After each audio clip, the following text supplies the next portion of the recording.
বাহুর অনুপাত দেওয়া আছে 3:4:5 এবং পরিসীমা দেওয়া আছে কত 120 সেন্টিমিটার হলে বৃহত্তম এবং ক্ষুদ্রতম বাহুর দৈর্ঘ্য কত। তো এই ধরনের অঙ্ক করার সময় আমরা যেটা জানি যে ত্রিভুজের পরিসীমা সমান কি, ত্রিভুজের পরিসীমা হচ্ছে ত্রিভুজের বাহু তিন বাহুর যোগফল, অর্থাৎ আমরা জানি যে তিনটি বাহু দ্বারা সীমাবদ্ধ ক্ষেত্রকে ত্রিভুজ বলে। আমরা এই জন্য লিখছি যে ত্রিভুজের পরিসীমা মানে হচ্ছে ত্রিভুজের বাহুগুলোর যোগফল। তো ত্রিভুজের বাহুগুলো কত দেওয়া আছে 3:4:5। তো আমরা যেটা করব যে এখানে এই বাহুগুলোর সাথে একটা অজানা চলক ধরে নেব। তাহলে আমরা x চলক ধরে নিই, তাহলে 3x 4x আর কি 5x আর কি করব আমরা যোগ করব। আর পরিসীমার মান দেওয়া আছে কত 120 120।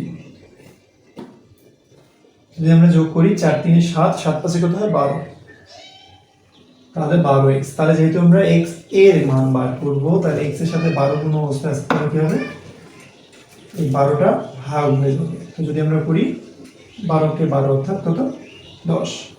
তো এবার আমাদের চাইছে কি, আমাদের বলছে বৃহত্তম বাহু এবং ক্ষুদ্রতম বাহুর মান কত। তাহলে বৃহত্তম বাহু মানে কি, এখানে সবথেকে বড় কে 5।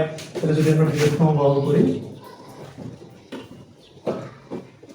তাহলে বৃহত্তম বাহু কত হচ্ছে আমাদের 5x। তাহলে 5 আর x এর মান কত 10 50। আর ক্ষুদ্রতম বাহু কত আমাদের, ক্ষুদ্রতম বাহু হচ্ছে 3, তাহলে 3x।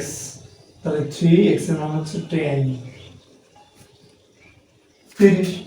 তো অবশ্যই যদি বুঝে থাকো পরের অঙ্কটার অ্যান্সার কত হবে বৃহত্তম এবং ক্ষুদ্রতম, যেহেতু আমি ক্ষুদ্রতম লিখছি বৃহত্তমটাও বার করে দেবা যে কত হয়। ধন্যবাদ।